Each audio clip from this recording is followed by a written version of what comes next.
मुफ्ती साहब 4 रकात वारी नमाज में पहिरीं रकात में क़िरात रहिजी वञे त नमाज थी वेंदी या न। फ़र्ज़ नमाज जी पहिरीं 2 रकातनि जे अंदरि क़िरात करणु इहो वाजिबु आहे।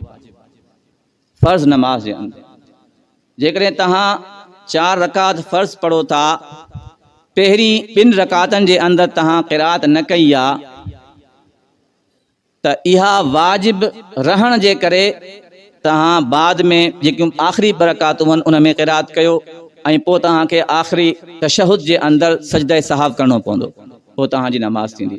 जेकॾहिं तव्हां पहिरीं कंहिं हिकिड़ी रकात जे अंदरि या ॿिन्हिनि में तव्हां क़िरात न कई आहे, वरी अॻिलियुनि रकातनि में बि क़िरात न कई आहे, सजदो सहव बि न कयो आहे, त हाणे तव्हांखे समूरी नमाज़ दोबारा पढ़णी पवंदी। फ़र्ज़ नमाज खां अलावा सुन्नतूं आहिनि या नवाफ़िल आहिनि, उन्हनि जी हर रकात जे अंदरि क़िरात करणु वाजिबु आहे। 4 रकात सुन्नत हुजे या 2 रकात सुन्नत हुजे या नफ़िल नमाज हुजनि, इन्हनि जी हर रकात जे अंदरि क़िरात करणु वाजिबु आहे। इन्हनि मंझि जेकॾहिं हिकिड़ी बि रकात में तव्हां क़िरात न कई त तव्हांखे आख़िरी तशहुद जे अंदरि सलाम जे दौरान सलाम करे सजदे सहाव तव्हांखे करणो आहे। सजदे सहाव न कंदव तव्हांखे दोबारा नमाज़ पढ़णी पवंदी। मुफ्ती साहब मस्जिद जी हिकिड़ी शइ मस्जिद जे कमु नथी अचे, इहा ॿी मस्जिद में इस्तेमालु करे सघूं था।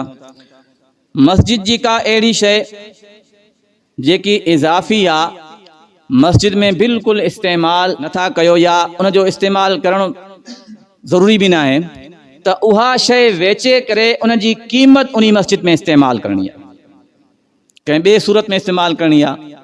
हा, जेकॾहिं उहा शइ कंहिं ॿी मस्जिद में शदीद उन शइ जी ज़रूरत आहे त पोइ तव्हां इहा शइ ॿी मस्जिद में इस्तेमालु करे सघो था, वगरना मुमकिन सूरत ताईं उनखे वेचे करे बि उनजी रक़म साॻी मस्जिद में इस्तेमालु करणु ज़रूरी आहे।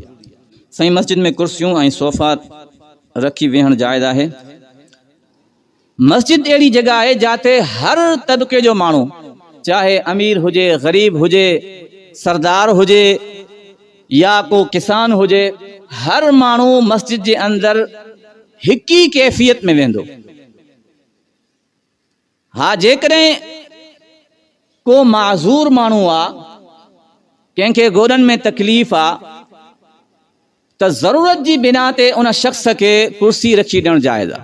उहो कुर्सी इस्तेमालु करे सघे थो ज़रूरत जे तौर, जंहिंखे अशद ज़रूरत आहे।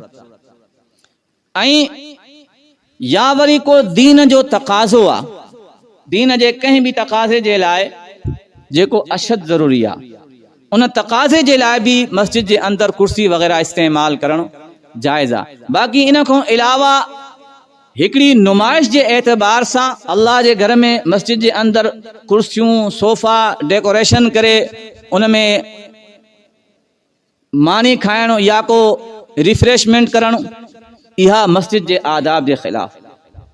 छो त नबी साईं जी हदीस मुबारक आहे, नबी साईं फरमायो, जॾहिं को माण्हू अल्लाह जे घर में मस्जिद जे अंदरि दुनियावी गुफ़्तगू कंदो आहे, दीन जी गुफ़्तगू न आहे, दुनिया जी कचहरी आहे, त अल्लाह जा मलाइका अची करे उनखे चवंदा आहिनि, ए अल्लाह जा प्यारा ख़ामोश थी वञ। हिकु दफ़ो ईंदा, चवंदा अल्लाह जा प्यारा ख़ामोश थी वञ। जेकॾहिं उहो अञा गुफ़्तगू जारी रखंदो त वरी दोबारा अची करे चवंदा, ए अल्लाह जा बंदा ख़ामोश थी वञ। जेकॾहिं उहो अञा ई गुफ़्तगू जारी रखंदो त 3 चक्कर अची चवंदा, ए अल्लाह जा दुश्मन ख़ामोश थी वञ। मतिलब दुनिया जी गुफ़्तगू मस्जिद में करणु इहो अल्लाह खे पसंदि न आहे। जॾहिं गुफ़्तगू पसंदि न आहे त असां अल्लाह जे घर में हिकिड़ी जेको आहे मजलिस अहिड़ी क़ाइमु कयूं जंहिंमें अजीब क़िस्म जा सोफ़ा ऐं डेकोरेशन हुजे, त इहा मस्जिद जे आदाब जे ख़िलाफ़ आहे।